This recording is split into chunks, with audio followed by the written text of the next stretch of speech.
Haleluya. Tuhan, haleluya. Saudara diberkati. Amin. Amin. Amin. Haleluya. Puji Tuhan. Saya sangat mengucap syukur pada Tuhan Yesus karena setiap kesempatan kami untuk menanggapi undangan pelayanan itu adalah kepercayaan Tuhan yang harus kami tanggapi melalui setiap Bapak Ibu Gembala sidang jemaat. Haleluya.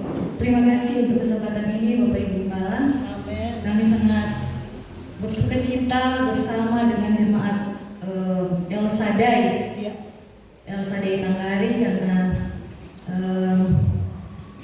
ini sudah beberapa bulan yang lalu ya undangannya dan kami baru bisa tanggapi sekarang. Saya percaya bahwa setiap kesempatan itu adalah waktu yang tepat. Amin. Dan Tuhan akan memberkati kita semua Puji Tuhan. lewat suara Tuhan, isi hati Tuhan dalam renungan firman pada kesempatan ini. Sebelum saya masuk dalam pemberitaan firman Tuhan, karena ini juga biasanya saya siarkan, jadi tadi sempat sudah diklik ya rekamannya, jadi karena saya bagikan di YouTube.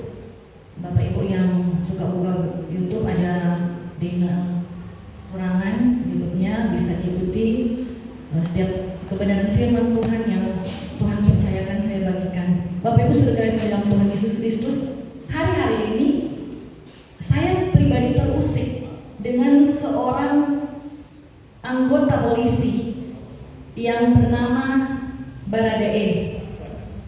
Ya, Baradae. Nah, Bapak Ibu, setiap minggu kami melayani kecuali dalam ibadah pertama bulan pertama, minggu pertama perjamuan. Jadi bisa dibayangkan saya bukan dari lulusan sekolah Alkitab harus mempersiapkan khotbah setiap minggu. Dan saya berkomitmen secara pribadi untuk menyampaikan firman Tuhan secara berbeda agar saya kembali menggali dan menggali kebenaran firman Tuhan. Dan saya mau firman Tuhan itu menjadi bahagian yang memberkati kehidupan saya dulu. Amin. Kemudian bisa saya bagikan. Saya alami, saya nikmati kebenaran firman Tuhan. Hari-hari ini kemudian saya dalam proses keseharian saya bertanya kepada Tuhan dalam hati, dalam doa saya bilang, Tuhan, saya mau sampaikan apa? Dan kuat sekali tentang sebuah kejujuran. Haleluya. Haleluya. Kita akan sama-sama belajar bagaimana kejujuran itu dalam firman Tuhan. Amin. Tadi sudah bersaksi bagaimana proses kehidupannya, kemudian dia memberi diri dalam pelayanan. Saya boleh memaklumi, saya juga mengalami hal yang sama. Saya jujur katakan, walaupun saya itu dalam lingkungan keluarga dokter, suami dokter ahli, sebagai guru juga, saya sakit, dikonsultasikan ke segala jurusan, tapi tidak ditemukan penyakit saya.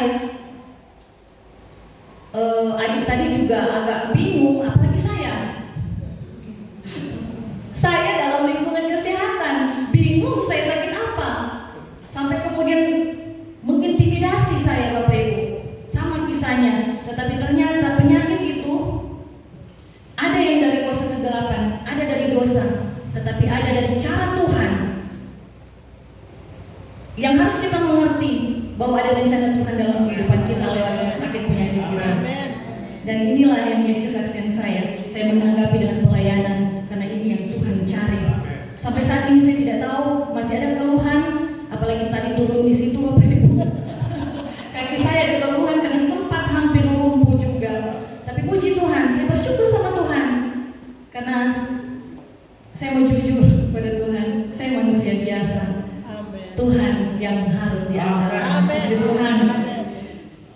Mazmur 32, kita akan masuk dalam kebenaran firman Tuhan. Saya awali dengan Mazmur 32 ayat 5. Mazmur 32 ayat 5. Mazmur dari Raja Daud.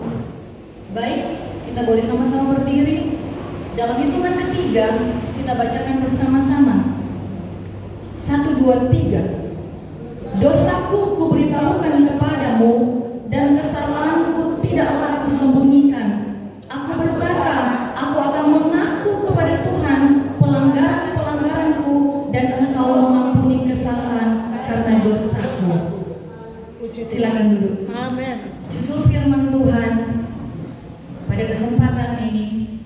adalah harga kejujuran. Puji Tuhan. Apa? Harga kejujuran. Kalau ada kata harga, berarti ada nilai, ada sesuatu. Harga yang disematkan kepada, dalam hal ini kejujuran. Kita akan belajar dalam firman Tuhan banyak tokoh Alkitab yang kehidupan mereka jujur. Tetapi pada kesempatan ini kita akan belajar dua saja tentang kejujuran. Tadi kita sudah baca sebagai ayat pokok Raja Daud. Nah, Bapak Ibu sudah kekasih dalam Tuhan Yesus Kristus, kejujuran Raja Daud itu pertama, dia diakui kejujurannya oleh manusia. Dalam 1 Samuel 29 ayat 6, lalu Akis, raja orang Gat memanggil Daud dan berkata kepadanya, demi Tuhan yang hidup, engkau ini orang jujur, dan seterusnya. Jadi kejujuran kita perlu diakui oleh sesama kita. Amin. Untuk jadi kesaksian. Dan yang kedua, Bapak Ibu, anaknya sendiri, karena dia hidup sehari-harinya, dia mengenal orang tua, bahwasanya bahwa sesuatu yang baik yang kita lakukan dalam hal ini kejujuran harus diakui oleh orang lain, tetapi juga diakui di dalam lingkungan keluarga kita. Amin. Jangan kita hanya menjaga image di luar, sementara dalam keluarga sendiri tidak pernah mengakui hal itu. Sehingga dalam 2 Samuel 12 ayat 13a, lalu Bapak Ibu sudah dikasih dalam Tuhan Yesus Kristus. Maaf, 1 Raja-Raja 3 ayat 6. Lalu Salomo berkata, Salomo adalah anak Daud, engkaulah yang telah menunjukkan kasih setiamu yang besar kepada hamba-Mu Daud ayahku, sebab ia hidup di hadapan-Mu dengan setia, benar, dan jujur terhadap Engkau. Haleluya, puji Tuhan. Dua kesaksian dalam Alkitab katakan sah. Jadi kita jadi berkat dalam kehidupan kita. Pertama itu dalam lingkungan keluarga dan juga dalam lingkungan di luar keluarga. Amin. Amin. Amin. Haleluya, puji Tuhan. Bapak Ibu sudah dikasih dalam Tuhan Yesus Kristus. Nah, kejujuran ayahnya yang mana sebenarnya yang akan diungkapkan oleh Salomo? Kita akan dapati Bapak Ibu di dalam 2 Samuel 12 ayat 13a 13b.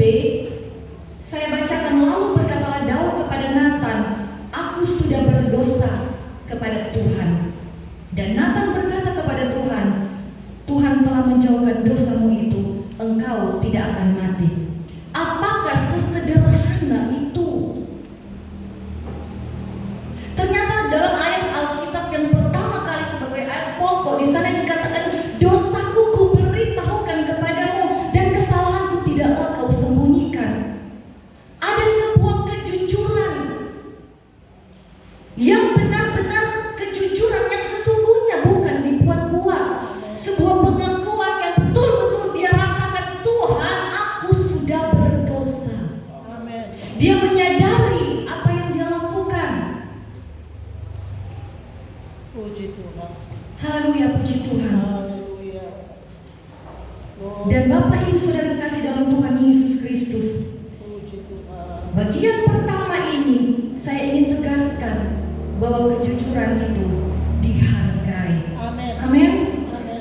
Harga dari kejujuran itu didapati oleh Daud di ayat yang sama, bagian yang kedua. Kata Nabi Natan, Tuhan telah menjauhkan dosamu itu, engkau tidak akan mati. Kita lihat bersama Bapak Ibu, dosa Daud itu dosa yang luar biasa. Dia merancangkan sebuah pembunuhan yang keji. Sengaja dia kerjakan, dengan akal sehat dia kerjakan, untuk supaya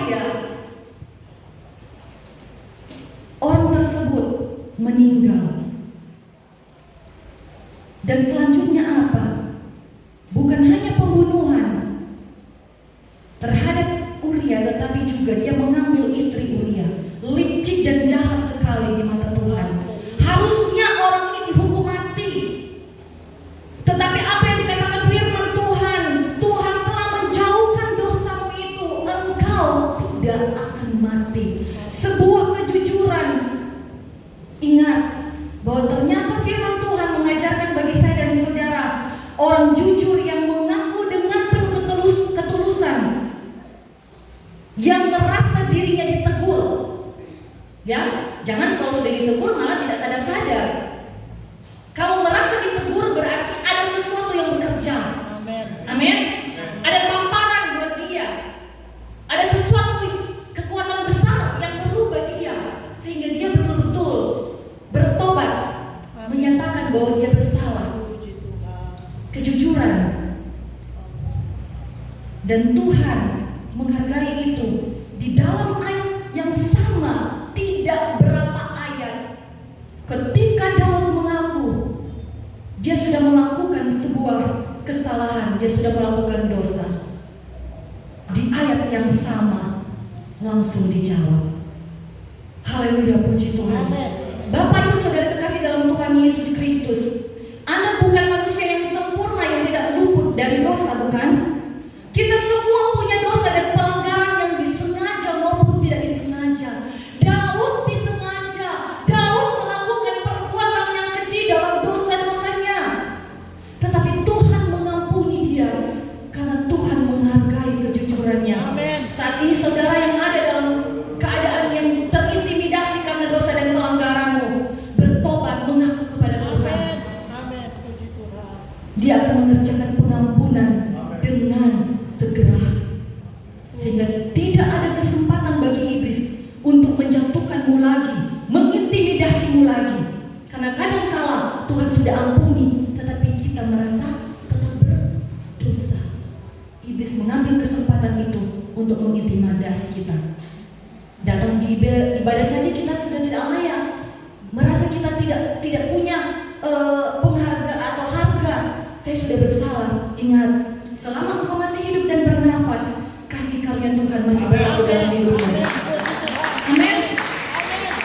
Demikian juga dengan sanak saudaramu, dengan semua teman-temanmu, semua kenalanmu, siapapun itu, ingat, selama dia masih hidup, masih ada kesempatan dalam kehidupan mereka. Jangan juga engkau menjadi bagian dengan pekerjaan iblis untuk mengintimidasi mereka. Tuhan sudah mengampuni, kita yang malah menjustis dan menghakimi. Selalu ada kesempatan bagi saya dan saudara untuk bertobat, Puji Tuhan. dan diperlukan kejujuran. Haleluya. Haleluya, puji Tuhan. Puji Tuhan. Mari kita kemudian melihat apa yang dikatakan dalam Yesaya 1 ayat 18, yang kadang menjadi ayat hafalan bagi saya dan saudara. Yesaya 1 ayat 18, marilah, baiklah kita berperkara firman Tuhan, sekalipun dosamu merah seperti kirmisi, akan menjadi putih seperti salju, sekalipun berwarna merah seperti kain kesumba, akan menjadi putih seperti bulu domba. Selalu ada kesempatan bagi kita kalau kita datang kepada Tuhan dengan penuh kesadaran, jujur. Puji Tuhan. Kejujuran itu ada harganya. Puji Tuhan. Yang kedua, tadi kita belajar tentang Daud, bahwa ada harga dari kejujuran. Dari Daud kita belajar bahwa penghargaan Tuhan bagi seorang Daud adalah pengampunan dosanya ketika dia jujur. Yang kedua, kita akan melihat seorang yang terkenal dengan kesalehannya, Ayub. Orang lebih familiar atau lebih mengenal Ayub, orang yang saleh. Tetapi mari kita lihat sisi lain dari seorang Ayub. Ayub 1 ayat 1. Ada seorang laki-laki di tanah Uz bernama orang itu saleh dan jujur, ia takut akan Allah dan menjauhi kejahatan. Baru pada pasal pertama, ayat pertama, Alkitab mencatat bahwa seorang Ayub itu orang yang jujur. Kitab Ayub sudah diawali dengan salah satu sikap yang baik, yaitu kejujuran. Tetapi mari kita kemudian melihat ada 2 kali Tuhan Allah sengaja, saya kasih tanda kutip ya, sengaja menyuruh iblis untuk mencobai Ayub. Pertama, Ayub 1 ayat 8, kita lompat ayat 8. Lalu bertanyalah Tuhan kepada iblis, apakah engkau memperhatikan hambaku Ayub? Sebab tiada seorang pun di bumi seperti dia yang demikian saleh dan jujur, yang takut akan Allah dan menjauhi kejahatan. Tetapi iblis kemudian bilang, bagaimana saya mau menjamah orang itu, sedangkan segala kepunyaannya dipagari oleh Tuhan. Ya, jadi kalau saya baca ini saya sambil senyum-senyum sendiri ya. Sebenarnya tuh kalau saya pikir, ya kasarnya bilang begini, ngapain sih Tuhan kasih challenge kepada iblis? Ya, ternyata dia sendiri yang memagari Ayub. Tetapi mari kita melihat setiap hal yang mendatangi saya dan saudara, ada rencana Tuhan di balik semuanya itu. Walaupun itu adalah sebuah cobaan bagi kita. Tuhan tidak pernah mencobai, tapi mengizinkan cobaan. Ya, ingat di dalam hal yang pertama, ketika Ayub dicobai, ayat 12, maka firman Tuhan kepada iblis, nah segala yang dipunyainya ada dalam kuasamu, hanya janganlah engkau mengulurkan tangannya terhadap dirinya. Kemudian pergilah iblis menghadap Tuhan, dan apa yang terjadi? Semua milik dari Ayub lenyap, termasuk anak-anaknya.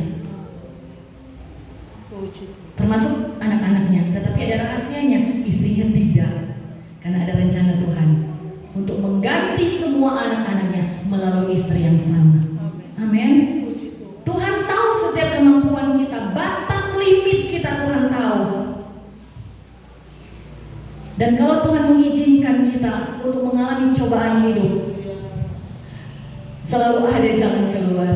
Amin. Haleluya, puji Tuhan. Dan ada timingnya, ada batas waktunya. Nah, Bapak Ibu, kita kemudian melihat kejujuran Ayub didapati dalam Ayub 1 ayat 22, ayat 21 sampai 22, katanya, dengan telanjang aku keluar dari kandungan ibuku, dengan telanjang juga aku kembali ke dalamnya. Tuhan yang memberi, Tuhan yang mengambil, terpujilah nama Tuhan. Dalam kesemuanya itu Ayub tidak berbuat dosa dan tidak menuduh Allah berbuat yang kurang patut.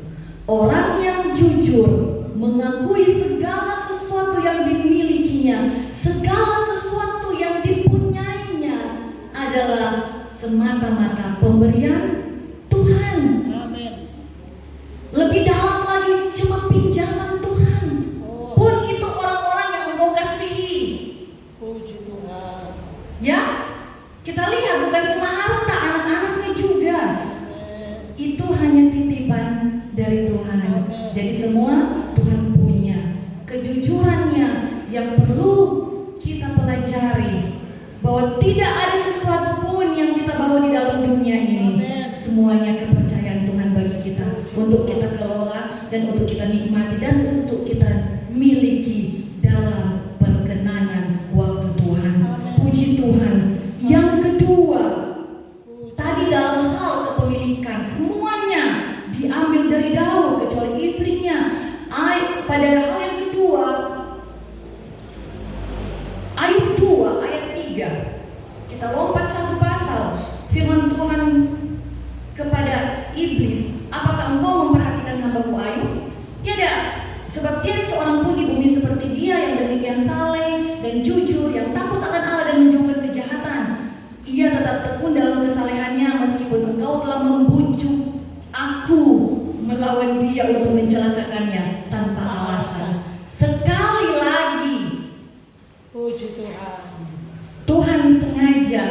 memberi kesempatan kepada iblis untuk mencobai Ayub. Jadi ingat ya, pencobaan itu diizinkan Tuhan. Diizinkan Tuhan. Kalau Ayub saja yang begitu saleh dan jujur dicobai, apakah tak lagi kita? Tapi kita akan belajar, Ayub dicobai dalam hal tubuh, dalam penyakit yang mendatangi dia. Ayat 5 dan 6, tetapi ulurkanlah tanganmu dan jamahlah tulang dan dagingnya. Ia pasti mengutuki engkau di hadapanmu. Ini iblis punya pernyataan. Kalau engkau memberikan kuasa padaku supaya saya menjamah tubuh dari Ayub, tetapi firman Tuhan bilang kepada iblis, nah, ia dalam kuasamu, hanya sayangkan nyawamu. Artinya, nyawanya. Artinya, jangan diambil nyawanya. Amen. Itu tidak dalam kuasanya Ya. iblis. Puji Tuhan.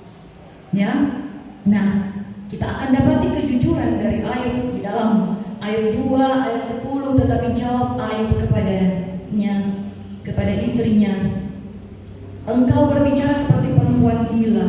Apakah kita mau menerima yang baik dari Allah tetapi tidak mau menerima yang buruk? Dalam kesemuanya itu Ayub tidak berbuat dosa dengan bibirnya. Orang yang jujur mengakui semua pemberian Tuhan dan mengakui bahwa dalam setiap musim kehidupan, musim yang baik maupun musim yang tidak baik, Allah turut bekerja di sana. Amen. Dan kita harus menerima Puji Tuhan. Yesus Tuhan kita, Allah yang baik. Amin. Tidak ada batas-batas perubahan tentang kebaikannya. Apapun yang mendatangi saya dan saudara, seolah-olah kita mempertanyakan, Tuhan di mana engkau? Tetapi ingat, firman Tuhan kasih pembelajaran bagi saya dan saudara. Dalam kesemuanya itu, Ayub tidak berbuat dosa dengan bibirnya. Bapak, Ibu, Saudara kekasih dalam Tuhan Yesus Kristus, orang yang jujur tahu mengucap syukur Amin. dalam segala hal. Puji Tuhan. Amin. Amin. Haleluya. Puji Tuhan. Sehingga Ayub pun mencatat dalam ayat 23 ayat 7, orang jujurlah yang akan membela diri di hadapannya, dan aku akan bebas dari hakimku untuk selama-lamanya. Puji Tuhan. Orang yang jujur mendapat sebuah keistimewaannya untuk bisa membela dirinya di hadapan Tuhan. Amin. Amin. Amin. Luar biasa. Puji Tuhan.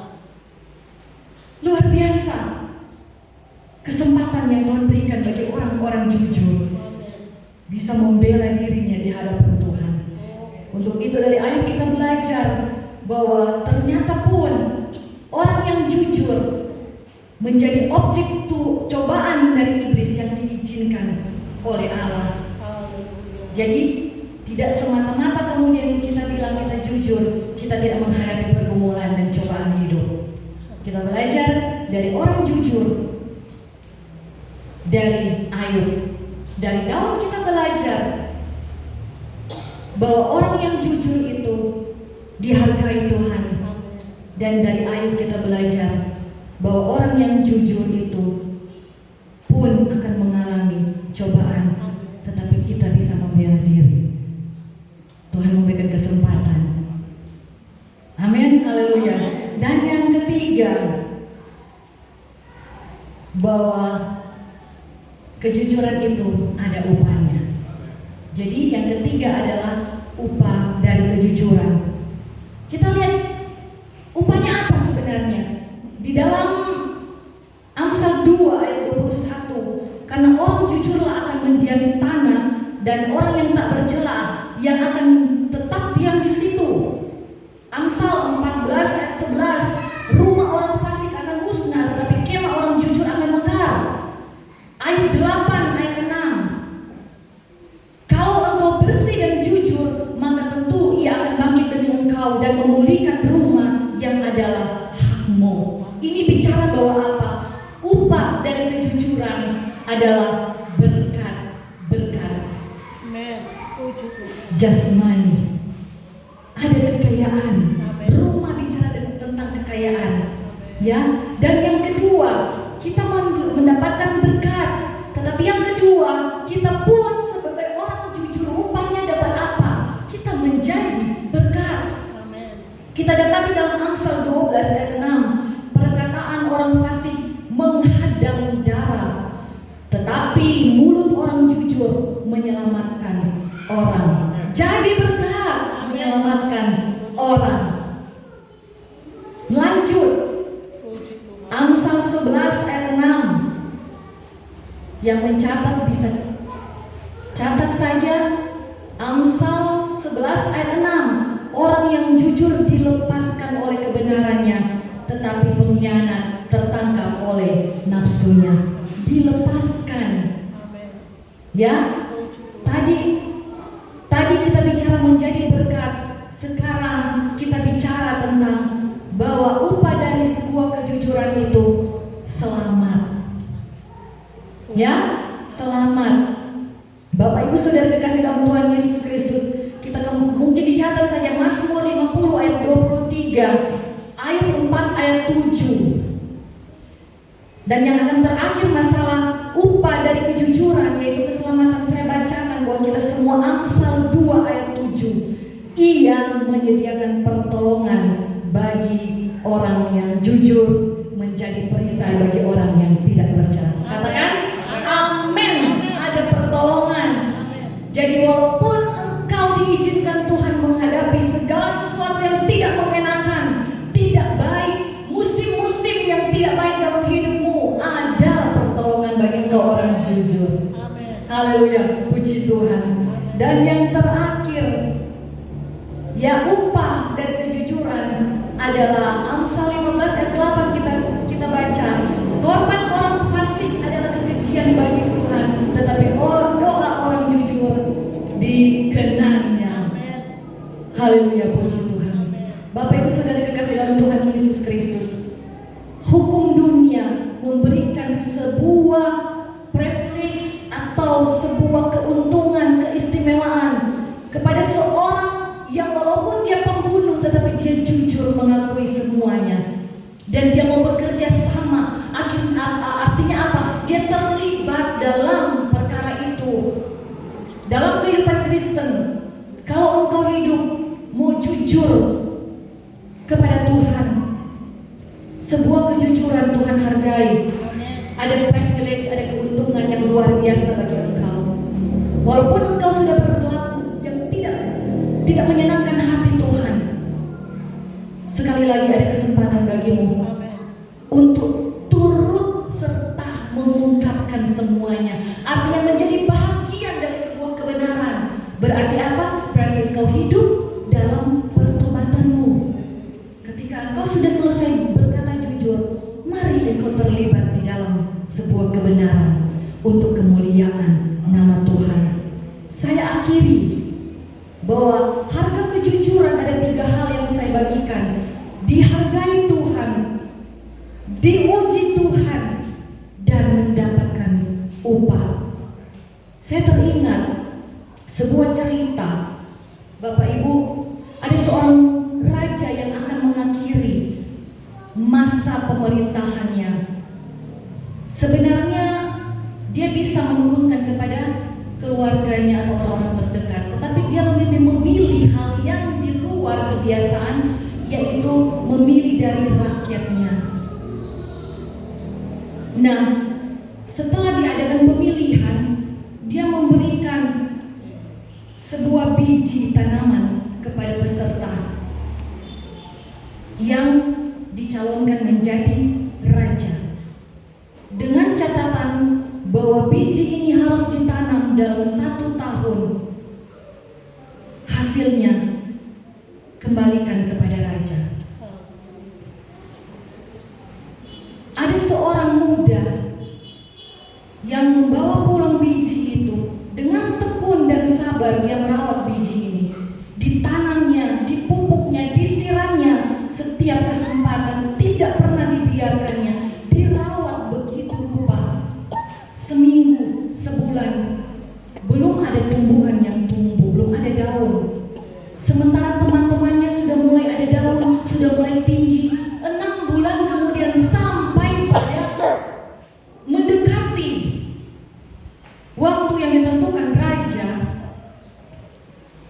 Dia kena apa? Kena olok-olokan, kena hinaan dari teman-temannya yang lain. Kamu tidak beres melakukan pekerjaan, kamu tidak pandai merawat, kamu tidak bisa menumbuhkan.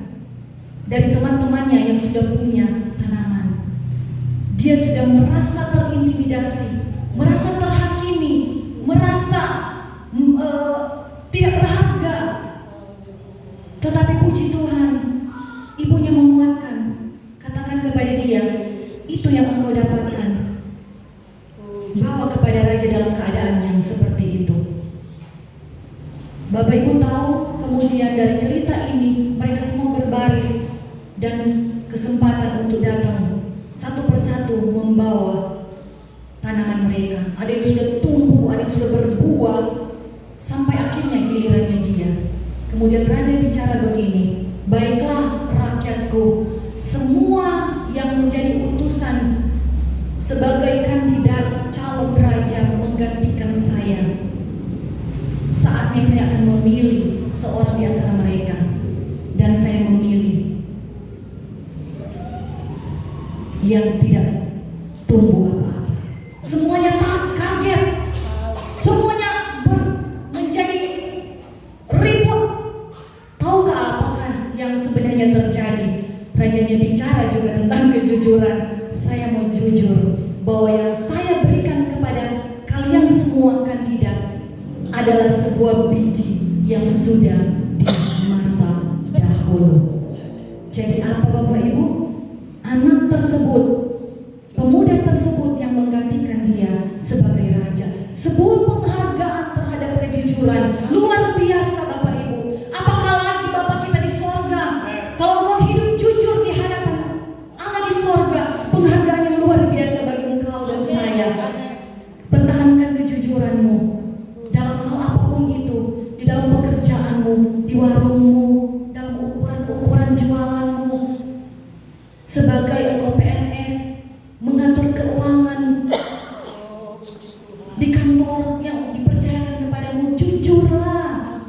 Mungkin suatu ketika engkau akan direndahkan, engkau akan dihina, engkau akan terintimidasi. Tetapi ada harga kejujuran yang luar biasa. Tuhan akan muliakan engkau. Puji Tuhan. Apapun keadaannya, apapun konsekuensinya, kejujuran akan membawa kemenangan di akhir. Lebih baik jujur meskipun memalukan, lebih baik jujur meskipun menyakitkan, lebih baik jujur meskipun engkau dimusuhi. Mungkin kita bisa berbohong kepada orang lain, membohongi diri sendiri juga kita bisa, tetapi kita tidak bisa berbohong kepada Tuhan. Haleluya. Jujur itu adalah sebuah keberanian, keberanian untuk menerima, dan jujur itu akan melegakan kehidupan saya dan saudara. Jujur itu sangat mahal. Jujur itu membuat kita dipercaya, dan harga dipercaya itu adalah harga yang tak ternilai. Amin. Kejujuran itu adalah harga yang tak ternilai. Saya bacakan kembali ayat pokok kita, atau kita sama-sama baca dalam Mazmur 32 ayat 5. Judul dari pasal ini adalah kebahagiaan orang yang diampuni dosanya. Mazmur 32 ayat 11, 2, 3. Bersukacitalah dalam Tuhan dan bersorak-sorailah.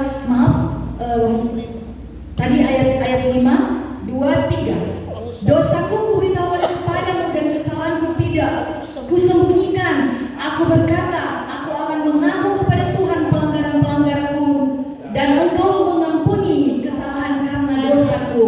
Tetapi mari kemudian kita melangkah pada ayat yang ke-11 sebagai ayat terakhir. 2, 3. Bersukacitalah dalam Tuhan dan bersorak-sorailah, hai orang-orang benar, bersorak-soraklah, hai orang-orang jujur. Puji Tuhan. Haleluya, puji Tuhan. Tuhan Yesus memberkati. Firman Tuhan pada kesempatan ini, saya percaya firman Tuhan tidak akan lalu dengan percuma. Tuhan bicara bagi saya dan saudara. Kita kita boleh melihat pengalaman orang lain. Dan Tuhan mengingatkan itu, bahwa setiap apa yang menjadi pengalaman orang lain juga menjadi sesuatu yang perlu kita saksikan dan kita ambil hikmahnya dalam kehidupan kita. Saya serahkan kembali kepada Bapak Gembala.